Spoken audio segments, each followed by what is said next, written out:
Hi there, it's David WTI, and I absolutely love the style of Nathan W. Pyle's humor and the way he puts words.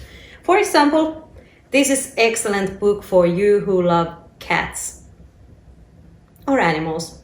Or just cute book. So this is Strange Planet, the sneaking, hiding, vibrating creature. We all know how cats are. They're all of that. So the beauty of this book is that it describes the way how this creature comes into your home and how it feels. So this is a great book for anybody who wants to explain how cats are to their kids or just want to read a good read about cats. There is a creature prowling around our home.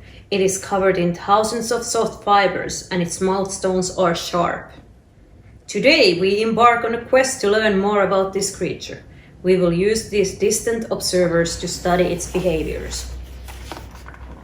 Then we will use the ink cylinder to record our observations in our creature observations document. Finally, we will use our bodies to mimic the creature. This will teach us how many amazing things the creature can do. This is a great book for anybody who loves cats, good comics, good humor, and the way of putting the words in a different way. And that, of course, is just my point of view.